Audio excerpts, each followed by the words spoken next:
হারিয়ে পথে শিক্ষকরা, অবস্থান আন্দোলনে অনড় চাকরিহারার শিক্ষকরা। আমি কথা বলবো আমাদের প্রতিনিধি তুলিকার সঙ্গে। তুলিকা, চাকরিহারারা তারা কিন্তু একদম স্পষ্ট জানিয়ে দিচ্ছেন যতক্ষণ পর্যন্ত না যোগ্য অযোগ্যর তালিকা প্রকাশ করা হবে তারা আন্দোলন চালিয়ে যাবেন। আর কি বলছেন চাকরিহারারা এই মুহূর্তে?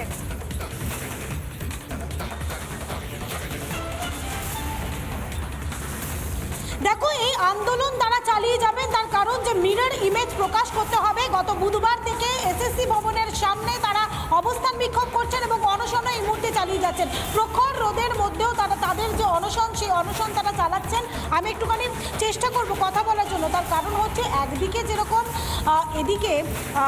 একদিকে আপনারা অনশন করছেন, অবস্থান বিক্ষোভ করছেন, কিন্তু দেখা যাচ্ছে যে গান্ধী মূর্তির পাদদেশেও চাকরিহারা শিক্ষকদের একটা অংশ কিন্তু তারা সেখানে অবস্থান বিক্ষোভ করছেন। তারাও কি চাকরিহারা? অবশ্যই তারাও চাকরিহারা শিক্ষক, কিন্তু আমরা এই এসএসসি অফিসের সামনে অনশনে বসে আছি, অবস্থান বিক্ষোভ করছি। আজকে 4 দিন, অনশনের 3 দিন চলছে। আমার সহকর্মী অর্থাৎ ওই সমস্ত শিক্ষককর্মী যারা যোগ্য রয়েছে তাদের কাছে আপনাদের মাধ্যমে একটা আবেদন জানাতে চাই যে আমাদের পরীক্ষা কে নিয়েছে? আমাদের পরীক্ষা নিয়েছে এসএসসি, রিক্রুটমেন্ট কে করেছে? এসএসসি। তাহলে আমাদের দাবি কার কাছে তোলা দেওয়া দরকার? এসএসসি চেয়ারম্যান কাছে। কারণ এটা একটা স্বশাসিত সংস্থা, তিনি আমাদের বাঁচাবে, কারণ আমাদেরকে চাকরি দিয়েছে তিনি। তাই আমরা তার কাছে আমাদের দাবি নিয়ে বসে আছি।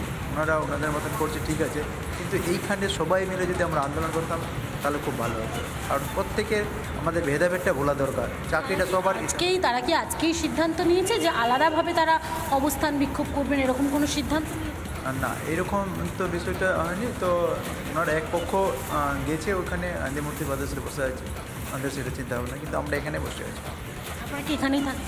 এখানেই আছি, অনশন চালাবেন এখনো পর্যন্ত যতক্ষণ না আমাদের ইংরেজি দিচ্ছে প্রকাশ করছে। একদিকে আমি আরও একজন অনশনকারীর সঙ্গে কথা বলার চেষ্টা করব। একদিকে আপনারা এখানে যেরকম অনশন করছেন, দেখা যাচ্ছে গান্ধী মূর্তির পাদদেশেও কিন্তু অনেকে অবস্থান বিক্ষোভ করছেন, তারা কারা? জানি না কারা গান্ধী মূর্তির ওখানে অবস্থান বিক্ষোভ করছেন। গতকাল যেমন এখানে অনেকেই ছিলেন, রাত 2-2:30 নাগাদ তাদের মধ্যে মতানৈক্য নিয়ে একদমই তুলিকা, বোঝা যাচ্ছে যে তারা অনশন চালিয়ে যাবেন যতক্ষণ না তারা তাদের চাকরি ফেরত পাচ্ছেন। ধন্যবাদ তুলিকা, তুমি আমাদের সঙ্গে থাকো। আর এই মুহূর্তে শিক্ষামন্ত্রী ব্রাত্য বসু তিনি ঠিক কি জানিয়েছিলেন শোনাই আপনাদের।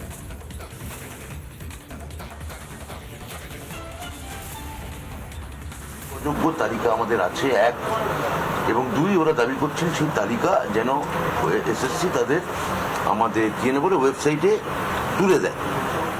এবার এখানে আমাদের তাতেও আপত্তি নেই, কোনো অসুবিধা নেই। আমি এসএসসিকে জিজ্ঞেস করেছি, এসএসসি চেয়ারম্যান ওখানে আছে, এসএসসিরও কোনো অসুবিধা নেই। সিবিআই থেকে প্রাপ্ত তালিকা যোগ্য অযোগ্য যেটা তাদের হাতে আছে তারা তুলে দিতে পারেন এবং সেখানে কোনো সমস্যা নেই যদি আইনি পরামর্শ আমরা ইতিবাচক পাই। যোগ্য অযোগ্য তালিকা যখন আপনার কাছে ছিল তাহলে দিতে এত সময় লাগলো কেন? কোথায় কোনো সময় লাগেনি, এসএসসি দিয়েছে। আমি তো বারবার করে বলছি এটা একটা তৈরি করা, আমাদের বিরোধী দলের তৈরি করা ন্যারেটিভ। আপনারা সেই ন্যারেটিভে পা দেবেন না, অনুগ্রহ করে আমি বলছি আপনাদের। নানা ধরনের কন্টেন্ট দেখার জন্য লাইক করুন, শেয়ার করুন আমাদের ফেসবুক পেজ, সাবস্ক্রাইব করুন আমাদের ইউটিউব চ্যানেল। পাশাপাশি অন্যান্য ব্রেকিং নিউজের জন্য অবশ্যই চোখ রাখুন রিপাবলিক বাংলায়।